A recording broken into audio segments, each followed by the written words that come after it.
Welcome to the Sample Chapter Podcast, the show where authors read a sample chapter from one of their books. Here's your host, Jason A. Meiske.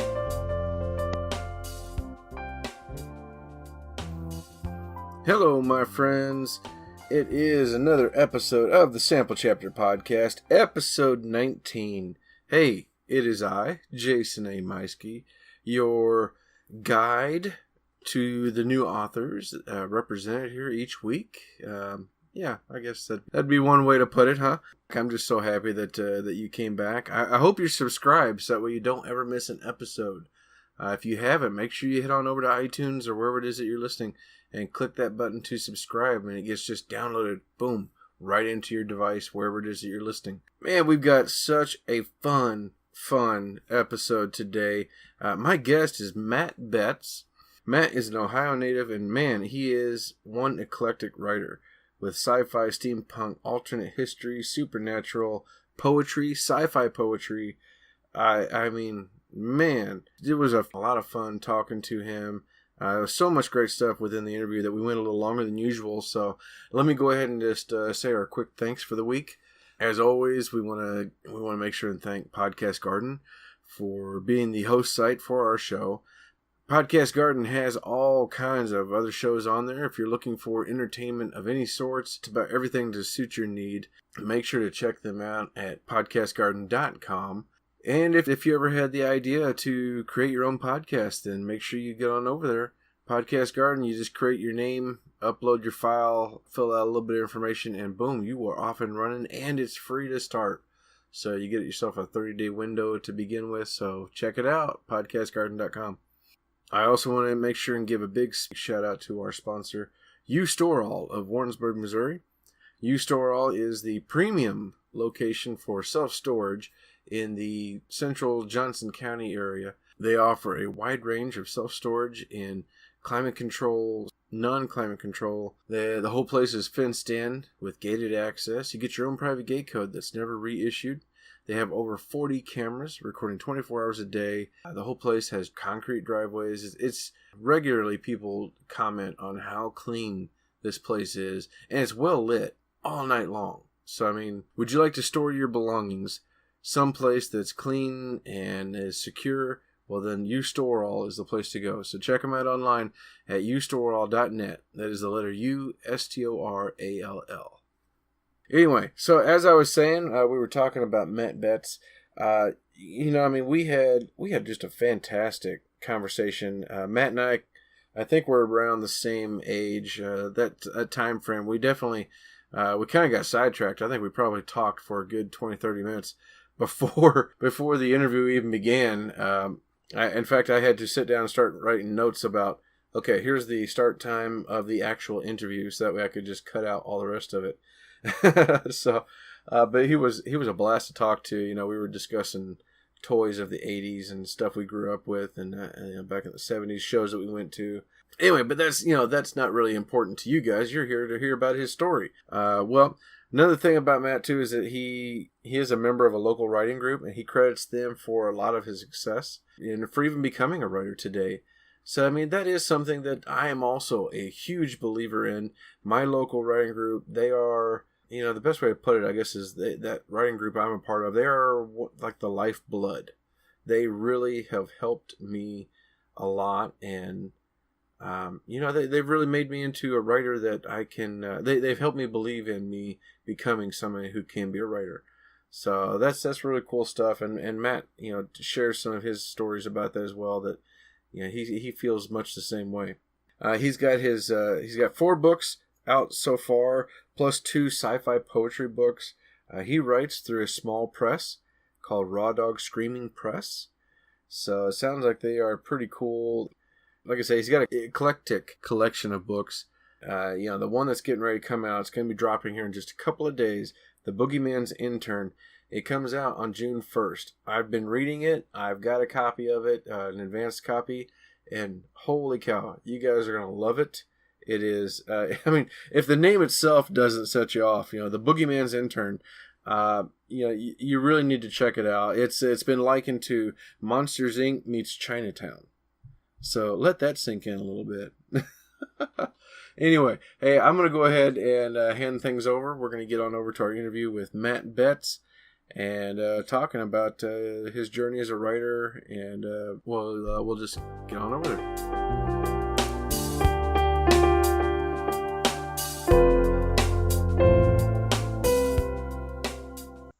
And welcome back, everybody, for another episode of the Sample Chapter Podcast. My guest today is Matt Betts. Matt, how are you doing? I'm good, thanks a lot. How about yourself? Very well, thank you. Hey, welcome to the show. Thanks, I appreciate it. I appreciate you having me here. It's my pleasure. Well, tell the audience a little bit about yourself. Well, I've been an Ohio native. I've lived all around the state, kind of. Went to school in Toledo. I lived in Cleveland, and I live in Columbus now. I've been writing for most of my life. I wrote when I was a kid, but nothing serious. I wasn't trying to get published at 8 or anything. But I tried to write a little bit in college, but with the professors I had, they were more interested in serious literature than vampires and robots and things like that. So I really didn't get serious about writing until I probably moved to Columbus here around 2000. I got into a writing group, and that was probably the best thing I could have done for myself as far as just being interested in writing. I found this great group, and they're still meeting. I haven't been regular there for a while, but we at the in the early days we all learned everything together, and one of us would submit somewhere and report back on how it went or how they did it, or if they went to another writers conference, they reported back on what they learned. And so for years we just we worked on it, and we critiqued each other's work and did whatever we could to make our writing better, and then started getting out there and getting serious. I started publishing early in the 2000s, like 2004 or something. I write some poetry as well, and I think the first things I got published were probably some poems that I wrote while I was trying to write a novel. When you get writer's block and you just can't figure it out, I would start writing poetry. It's something I learned from a conference about sci-fi poetry and horror poetry and stuff like that.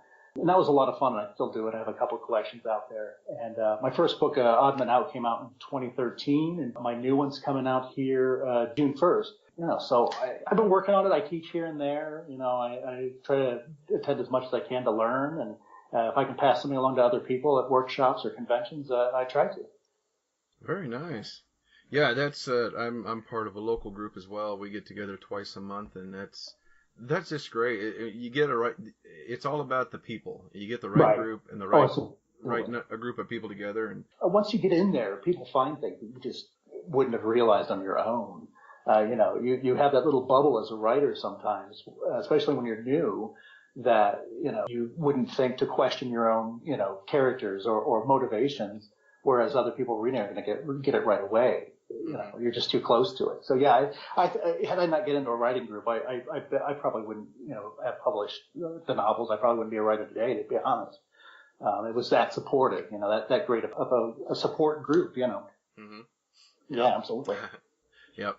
And going through your catalog here, I mean, you got several books up here. I was looking through your Amazon earlier. I mean, just some amazing covers that they're begging me to read them, and I love looking at your story on here, talking about being inspired by old cartoons, sci-fi pulp, nerdy stuff.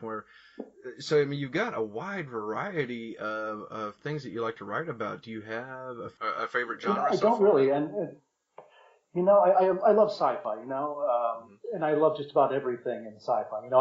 My first book was steampunk, and I loved doing that. My next book was urban fantasy, but it had a little tinge of sci-fi. I think because I really grew up on that. I remember, growing up in the dark ages when we had, I lived in Lima's where I grew up, and so we were kind of in between all of these television stations. Columbus was an hour and a half away, Toledo was an hour away, so we really didn't get much. And I remember having that antenna that had to keep turning until I finally could get those Godzilla movies on the weekend, or I could get somebody else's sci-fi theater. And I live for that stuff. As today, you can watch Godzilla on demand, you can watch whatever you want. But then it was like this obsession where it was a prize for having worked so hard to tune your TV in to get to watch all this. But when I was young, Star Wars came out. I was there. The early Star Wars was one of the first movies I remember seeing in a theater, and Battlestar Galactica on TV. So I've always loved the possibilities of sci-fi. And, horror has always been sort of another genre I like, and I love mixing them together where you can look at something like Godzilla and put it in either category. And so, yeah, I think that's been my main one. I've never really been into, writing horror and the gross out, the slasher book or whatever. I'm one of those people who will watch a horror movie, a real horror movie with his hands over his eyes and look at it through his fingers, So I like it, but I'm not a big writer of it. And you mentioned those covers. The ones that I've done the books I've done for Dogs Therapy Books and Brought Out Screaming Press, most of them have been done by an artist named Bradley Sharp from the UK. He was, when they launched this sci-fi wing from his publisher, they contracted him to do all of the covers. And I think he's done all but maybe a couple with them. And, he'll work with the author. He'll send you a questionnaire and he'll ask you what you like about his work and how you feel something in his work might relate to your book. And he'll go through that questionnaire and just do it all himself. And like I said, I think he's done just about all the books or all the covers for them. And he's certainly done all of mine except for the one that's with a different publisher, obviously. But he did Odd Man Out. He did the one that's coming up, and he also did Indelible Ink for me. And my poetry collection was another artist. But yeah, he normally, he'll knock it out of the park just about every time. So I'm very thrilled with his work. Yeah. Oh, yeah. Absolutely. I mean, they're fantastic, and I mean, these are. I could see if I ran into you at a con somewhere, I'd probably be spending an awful lot of time at your table, and probably would be broke by the time I left. So. Well, when they first launched this, I got some really good reviews on my first book, Odd Man Out, which, like I said, he did the cover from some really big places like Book List and stuff like that, and people were pretty impressed. And I said, well, I think first of all I had a good cover. Somebody would find that in a pile and say, okay, maybe I'm going to open this up and check it out. Whereas if I had a dreary cover or a so-so cover, it might not have gotten a review just because somebody just didn't catch somebody's eye. Mm-hmm. So I put a lot of credit to him for having terrific covers, and the publisher obviously for helping for all the stuff they do. Fantastic. So now your new book, The Boogeyman's Intern, coming out June 1st. Tell us a little bit about that. I see where it's been likened to Monsters, Inc. meets Chinatown. I love that. That is awesome. Yeah, that's my that was one of the first authors that gave me a blurb, and I just love that so much. And I think another place likened it to an adult Monsters Inc., which is great. I think it's fairly apropos. I mean, I wrote it the first draft, the original early version of this was written probably before Monsters Inc. came out, so that's almost I think it was around 2000, 2001, and I kind of set it aside. I'd gotten I'd gotten an agent from it, and the agent left the business before we could do anything with it. So I was really discouraged and set it aside. And then when I started actually getting some novels published, I went back to it, completely rewrote it, changing a few of the angles in it, and I'm thrilled that it's finally coming out. I mean, that's a long road to publication. I'm sure people have had longer, but we're talking about 15 years or so since it's been finished, or at least the original version was. But I had so much fun writing it. It is very much like, sort of a Monsters Inc., where we're talking about all these things that people dream up or imagine, like the old gods that people used to worship, that, the sun, what made the sun rise, what made the storms, what made the wind. Norse and Greek gods are mentioned in there. But then also things like Bigfoot and the Tooth Fairy is in there pretty prominently with a big part. The main character is obviously Boogeyman. So you take all these things that people had dreamed up at one point or another, and they all sort of live somewhere else when they're not interacting on this world. So they also get kind of bored having done this for so long, or they get complacent in their jobs or whatever, and they have to find a new job. So we follow this guy Abe, who's an imaginary friend who is getting really bad at it, and they decide he needs a new job, and so we kind of start there with a brief hunt for a job, and another one, and the job is being kind of thrust on him. So he's kind of stuck doing that, something he doesn't really want to do, something nobody else has done, and he's just got to kind of find his way along there. So this imaginary friend gets his friend who's a Bigfoot and another friend who's a boogeyman to help him out with this. He has to do an investigation of a crime, basically, and has no clue where to start, has no clue where to go, and his friends have even less of a clue. So we kind of take it from there in this investigation, and it was fun to write, and it sounds like it's fun to read. So hopefully people enjoy it. It's, Boogeyman I was the original title, and it got moved to the Boogeyman's Intern when it got rewritten, just to sort of spice it up and make it sort of different. You had I saw so many books with titles like the Whatever Assistant, or and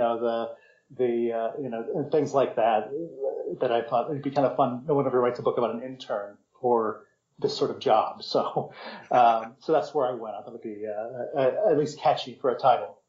Yeah, it definitely is that. And then and once again, I mean, you got a cover on there. It looks like something from Pixar. So it's really cool. And I was really impressed. Like the colors he used on those are really odd colors, but they work so well for this book, and it makes such an eye-catching cover that again I have to thank Brad for that.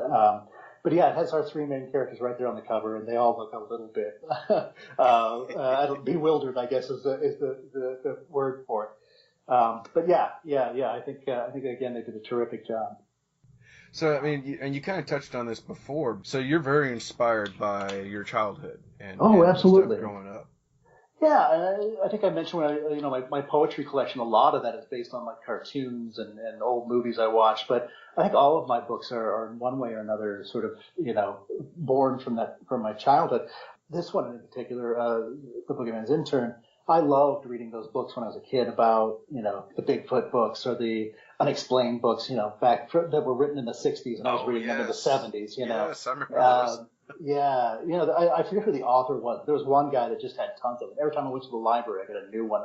This one's about ghosts, and this one's about, there's all stuff I just loved reading. And I would sit there going, I wonder if that's real. Is there really does this guy really see a ghost? And, I just really enjoyed all of that stuff and read everything I could get my hands on. So, when I go to writing, that's just sort of stuff I tap into is, just my love of reading all those books. And, going to the library and finding something new every time on a different subject of, the Bermuda Triangle this time. And, it's just something new all the time. Whereas now, if I sat down on my computer, I could probably download all those books in, 10 minutes and start reading on my, if I got the chance, I'd read one every once in a while on my phone or whatever.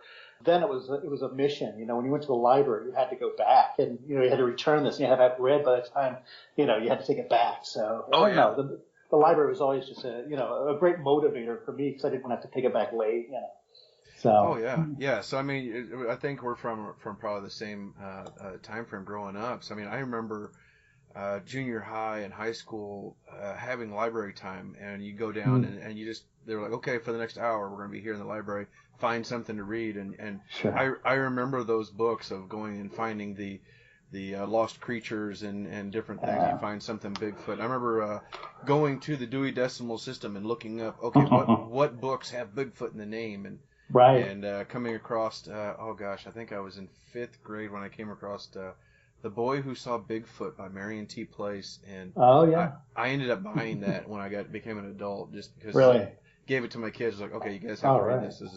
This is great.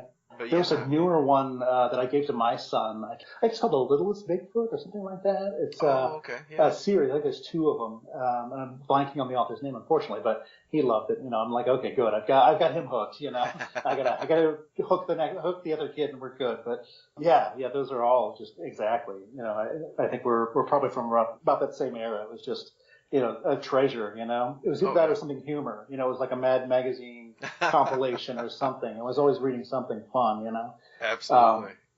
Yeah, absolutely, yeah. And then when I went to college, I worked in a comedy club. I was a waiter in a comedy club, So that was another great job for someone who just liked humor and liked watching people make things up, You would work there, and the whole week you would watch a comedian come in, and the really good ones were polishing their act or changing something around. You could watch them sort of edit a joke on the fly, when something didn't work, or you could watch, since you saw the night before, when they were trying something different.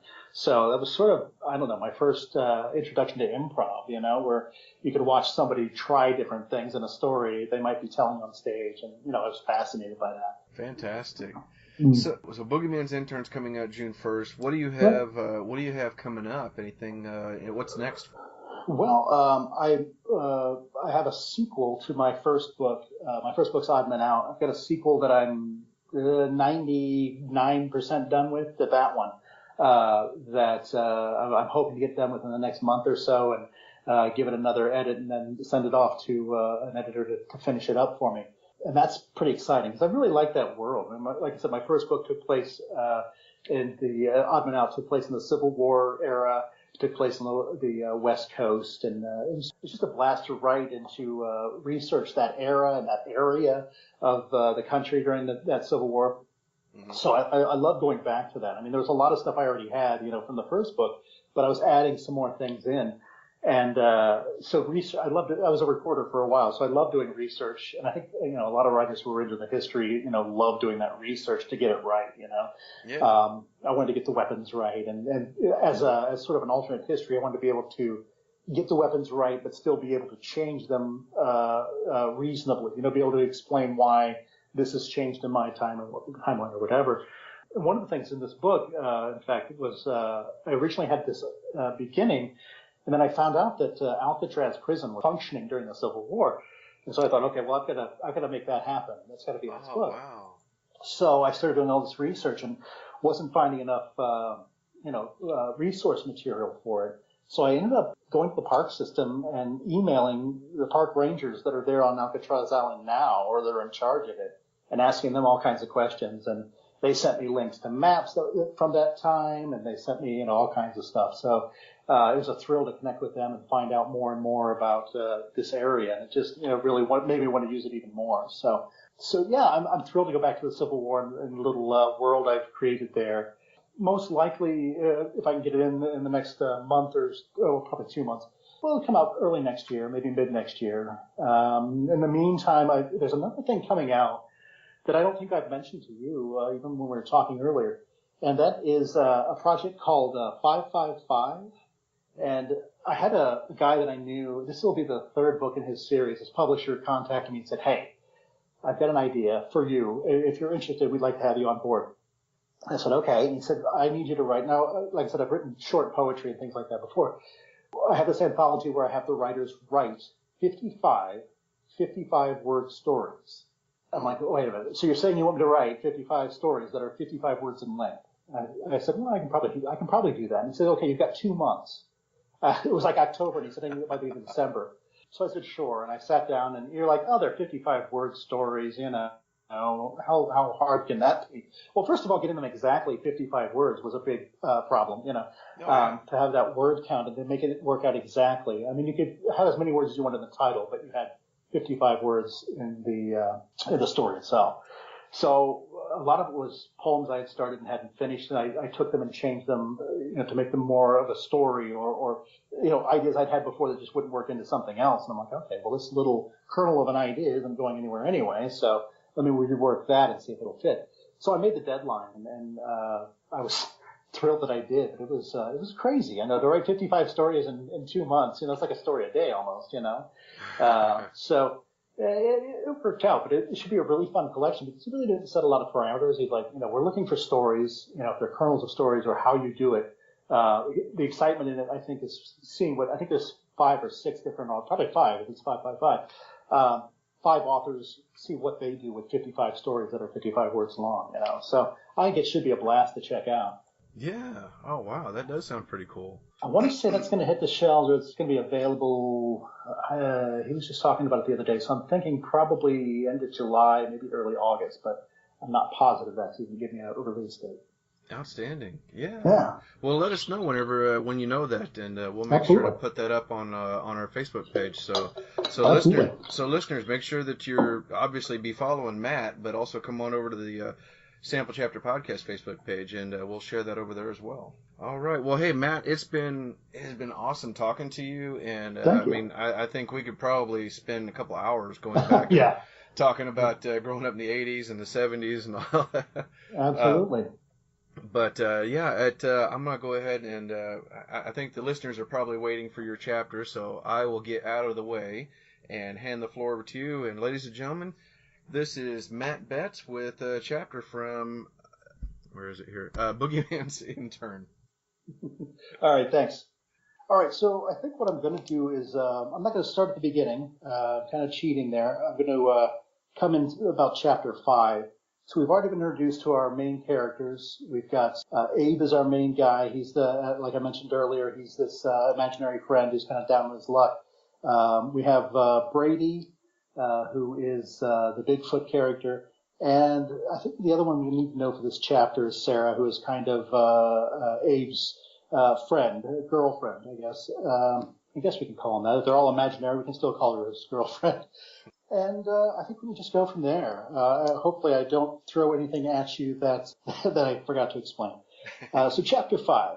First I thought the continuous tapping coming from the living room was something that Sarah was doing. But after getting out of bed, I realized that sometime in the night Sarah must have gone home. I was alone in a cold apartment. The noise turned out to be someone lightly knocking at my front door with the ferocity of a field mouse. I opened it to find Brady staring at me with suspicious eyes like slits. Bad time? No, it's fine. Eyes still narrow. You sure? My eyes were also beginning to narrow. Positive. What can I do for you? I'm here to take you to work, he said. Weren't we supposed to meet up somewhere to discuss this? Somewhere not here? Didn't want you to be late for your first day. He held up a half-squished muffin in his hand and a cup of something steamy in the other. Once he started talking, his face brightened up and he smiled. It's not my first day. I haven't picked a new career yet. Bigfoot smile. He still looked thrilled to be talking to me. Well, no, but it is your first day without a job. First day of unemployment. Great. Awesome, I said. If it's any consolation, it should be your last day without a job. Thanks, but I can find my own way. I wondered if it would be rude to take the muffin and slam the door in his face. I doubt I could get it shut with his giant frame in the way. Yeah, but I realized after we talked that I never told you where to go. Sure, you could have found it eventually, but I didn't want you to be late on your first day. That wouldn't look good. He held the drink and the muffin out closer to my face. Ready to get going? Bigfoot was a morning person. Joy. On the way over to personnel, Brady blathered on about a million things at once, none of which I caught fully. He talked quickly, and his voice got high at times, unbearably so. I wondered how Sarah was, and felt bad that we hadn't had a chance to talk the night before. The morning mist, the hill, looked desperately and densely beautiful. It occurred to me that I hadn't been up this early in some time. I'm sure I enjoyed getting up and taking a morning walk at some point in my existence. Not recently, but I did once.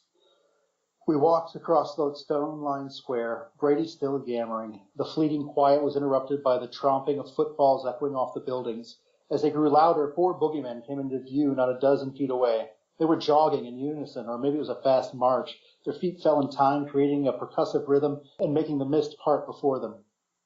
Brady stopped to follow them as well, and he watched me watch them. You could be working with them soon enough, he said. He didn't sound sure or excited about it for me, merely factual. They could always use new people. I grunted and kept watching them as the men disappeared back into the gray morning. And when I thought about it, I wasn't so excited for me either. But my options weren't multitudinous at the time. The personnel department was just as dark and dreary as we'd left it the night before. We walked to the front door, where I checked in at the desk with my best sarcastic smile for Brady. His return smile was annoyingly genuine. Let me show you to my desk. We can start going through my files and maybe make a profile for you. He was genuinely excited to get started, and it showed. We could complete a Form BD4 questionnaire, maybe even read over a T69 profile.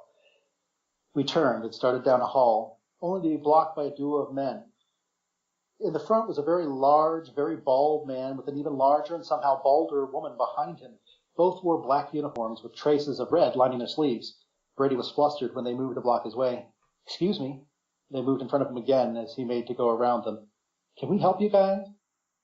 I asked, not really seeing the comedic stylings of the three go on. Messenger, the man said. Messenger from who? High Council. High Council has a message for me, I asked. The High Council hadn't met in ages. Why would they be meeting now, and what could they possibly want with me? I don't know what they want with you, he said. I was sent to get you and make sure you came to them immediately. We have an appointment. I need to speak with him about his career options.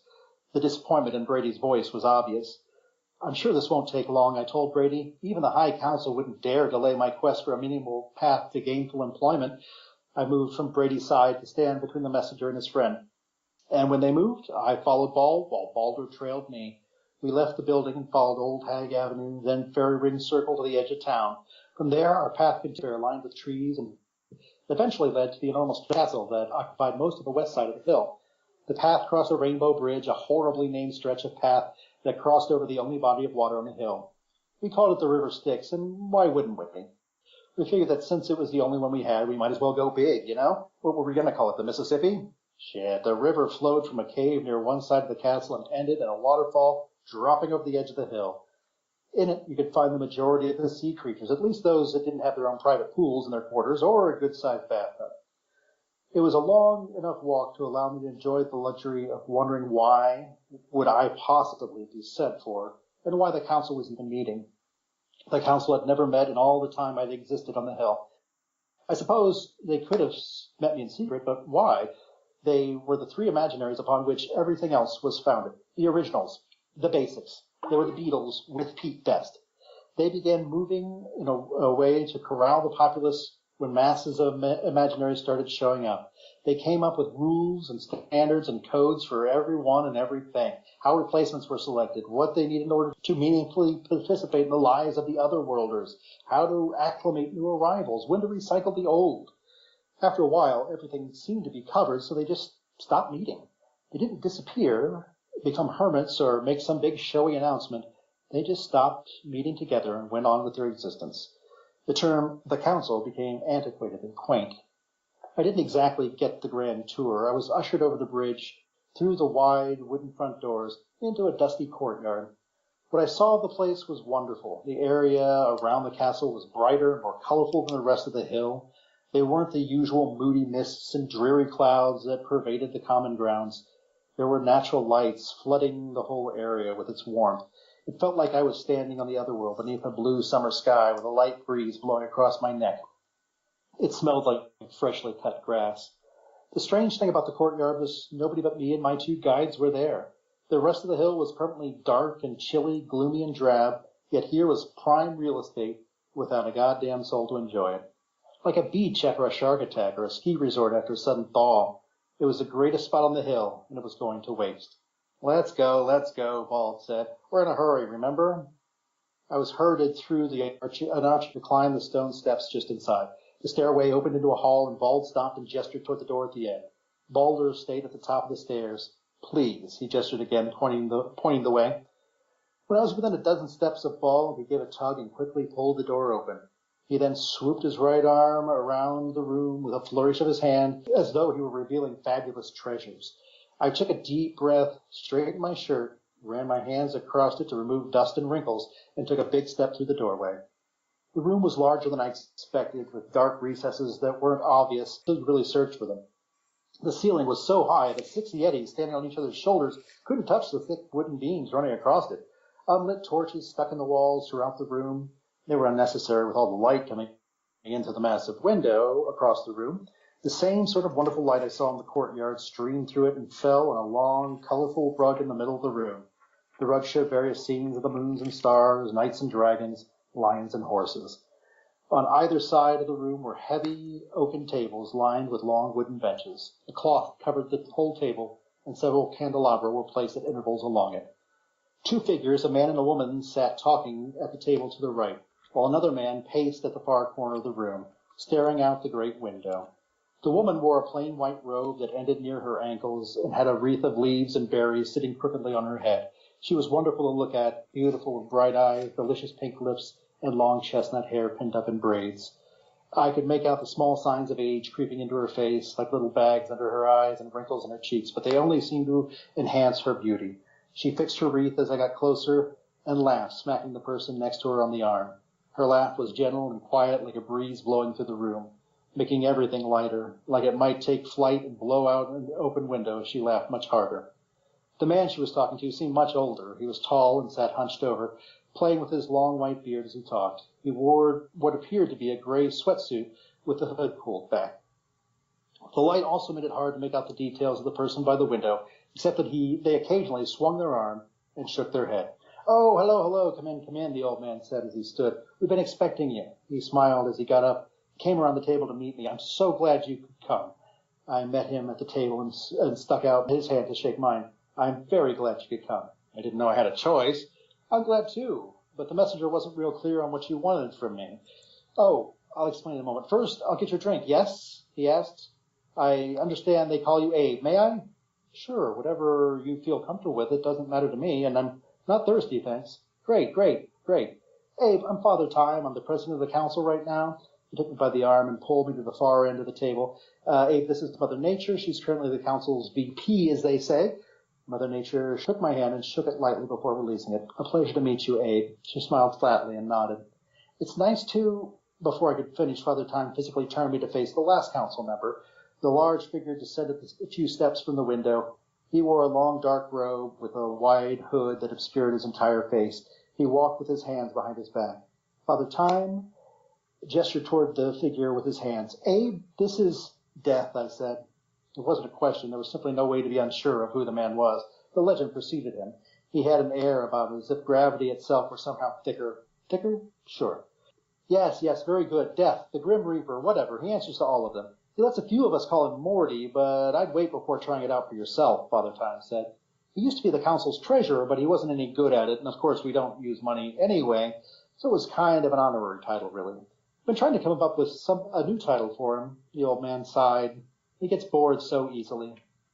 Death came toward me, and though I couldn't see his eyes under the hood, I knew he was watching me, studying me, sizing me up. I'd never even seen Death on the streets, let alone stood face to face with him. It was good to know that we at least had something in common, poor math skills. When he got within a few feet of me, I could see he was bringing his hands out from behind his back. The right one came out quickly, as if to shake my hand. It was pale and thin, and it jutted out from the billowing sleeves of his dark robe. As I reached out to shake it, his left one came around from his back. It wasn't empty. I saw part of a wooden handle and nearly ran, afraid Death was about to smite me with his dreaded scythe. I relaxed when it turned out to be a tennis racket in his other hand, an old, ratty wooden tennis racket. Oh, sorry, I didn't mean to startle you, Death said. A lot of people have that reaction. He grabbed my hand as though he thought I might withdraw it and pumped it a few times. I was playing a few sets with Zeus this morning when I got the word. Getting my ass kicked, too. I think my problem is my backhand. I can't seem to get the speed I get with the forearm. You ever think maybe the road gets in the way? I hadn't considered that. Maybe All right, you two. Let's have a seat and get to work, Father Time said. Oh, I nearly forgot. Abe, you've met the director, haven't you? He gestured behind me with a nod of his head. I turned, and the director emerged from an alcove I hadn't noticed when I came in. I was startled, seeing him again. I thought you three were the only ones in the council, I said. He was still imposing, to be sure, but in the outside of the office, in the presence of these others, he seemed almost normal. His face was a map of veins and jutting bone, amplified by the lighting in the room. He wore what appeared to be a very comfortable sweater. Yes, we are. The director is just sort of here in an advisory capacity. Father Time, Mother Nature, and Death took their seats on one side of the great wooden table. The director patted me on the shoulder and sat opposite them at the far end of the bench, and then patted the area next to him, indicating where he wanted me to sit.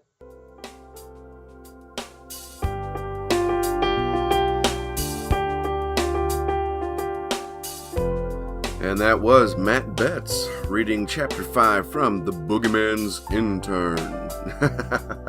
Hey, it's coming out June 1st, just a couple days away, so make sure you hop on over to Amazon or wherever it is you like to shop for books and reserve yourself a copy today.